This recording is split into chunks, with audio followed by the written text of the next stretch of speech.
It's about that time of the decade when politicians act like they care.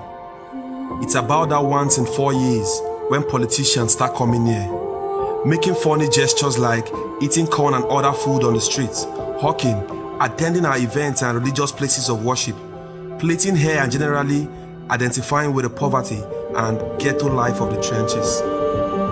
Sending the subtle message, we know what you're going through, we will mimic your suffering, mock you, and you have no right to take offenses. But logically, it's only a man without conscience that will mock a physically challenged in order to ask for their assistance.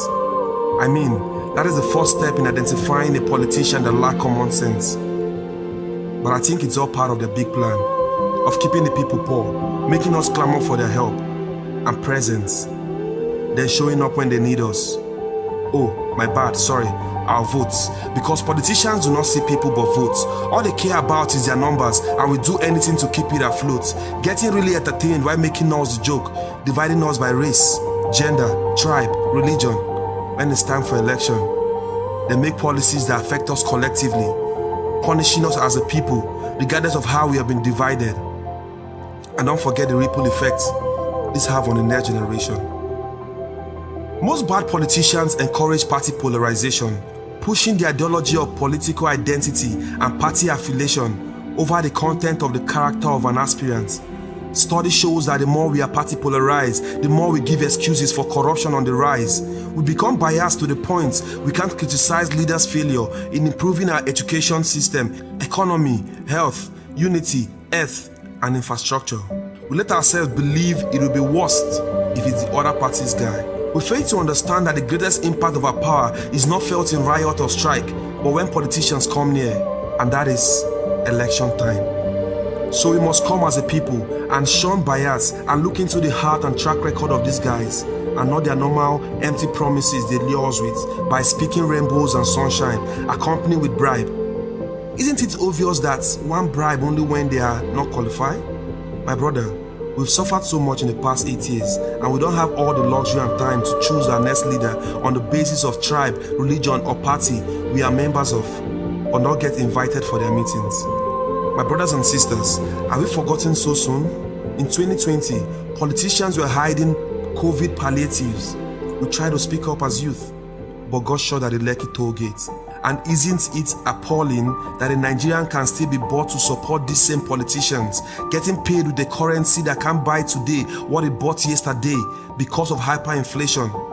Let's have all these in our hearts while we vote a politician that doesn't focus on how powerless we are, but amplifies our strengths. A politician that doesn't promise us what he will do, but what we can do together to restore our fundamental human rights and livelihood. A great leader who focuses on the root cause of problems and not symptoms, laying out practicable steps and profiling solutions.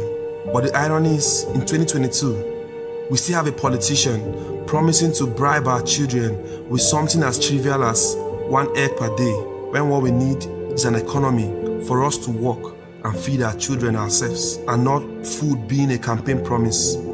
I mean, Nigerians, can't we see the subtle message of how poor the economy will be, that feeding our kids will be luxury? And it beats me how we still judge politicians based on tribal bias, caring less of how much they are corrupt. This doesn't add up. I mean, why are you drinking poison because it's served with your tribal or religious cup? At this point, all I can say is, dear Nigerians, suffer no dey tire you. How did we get this blind?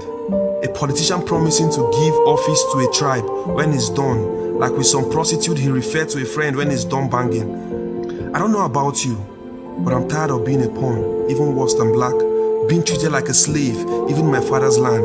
At this point, all we need is a leader, not just a politician, someone who will stabilize our failing economy, heal our sick health system, educate our ignorant education system, and generally put Nigeria on a path to positive growth and revitalization. And if we don't want to do this for us, let's do it for our children and the next generation, for our safety, our lives, and the life of those we love. This is a time to exercise our right to vote and protect our votes, using all we got and our exposure to technology. I pledge my support, and I hope you do same. And together, we will take back our Nigeria we secretly love.